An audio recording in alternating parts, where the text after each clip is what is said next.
the Maryland end. Colleen felt her heart rate double. "I am," she said. "It's beautiful."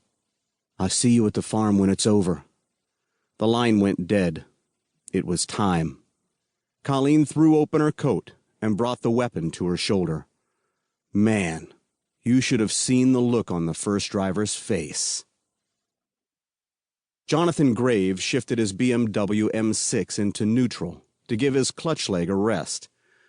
"Next time I say yes to tickets," he said, "remind me that I hate traffic." Next to him, Father Dom D'Angelo shrugged. "I offered to drive." "You drive a piece of shit." He flashed a smile. "No offense." Dom laughed. "The diocese looks askance at priests who drive sports cars." "Surely God wants his representatives in better wheels than a Kia," Jonathan said. "I think I read somewhere that Satan drives a Kia." The car in front moved 6 feet, and Jonathan eased forward to keep up.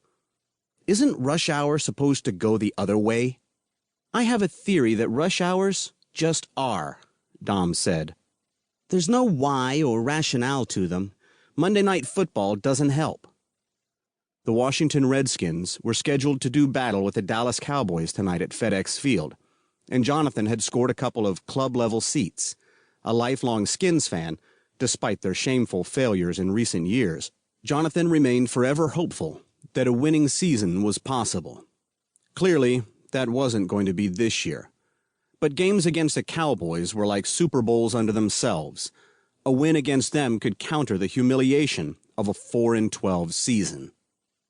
Well, almost. "If I had to sit in this traffic every day, I think I'd—" Sharp staccato hammering drew his attention to his left. The instant he heard it, Jonathan recognized it as automatic weapons fire. Close range, 5.56 millimeter ammunition, the same NATO round used in every U.S. theater of operation since the 1970s. He reacted reflexively, cupping Dom's neck at the spot where it joined his skull and pushing him down to the floor. "Down!" he shouted. Dom said something in protest, but Jonathan didn't care. He scanned the horizon for an escape route for the BMW, established that there weren't any, then slapped the transmission into neutral and pulled the parking brake. To his left, on the opposite span of the bridge, he saw a man die. He saw the spray of powdered glass, followed an instant later by the spray of pulverized brain matter. Then it happened again to a car adjacent to the first one. "Stay on the floor," Jonathan commanded, not waiting for an answer. He shouldered open his door and rolled out onto the roadway. One clueless idiot blew his horn at him, clearly unaware that he was part of a mass murder in progress.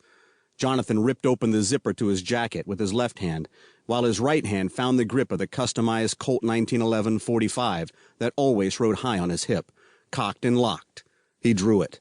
Across the way, on the southbound span, the shooter continued to unload dozens of bullets into a line of commuters. And on Jonathan's northbound stretch, people were just beginning to catch on. They leaned on their horns and several rammed each other in their haste to get out of the way. Panic blossomed around him, but for now, he didn't care. If he could shoot the shooter, the panic would subside on its own. If he could not, then maybe it would be justified. When there's nowhere for victims to run, a man with a rifle can inflict amazing damage. This particular shooter was not moving. Jonathan couldn't see him yet, but he could tell from the ripples of gunfire.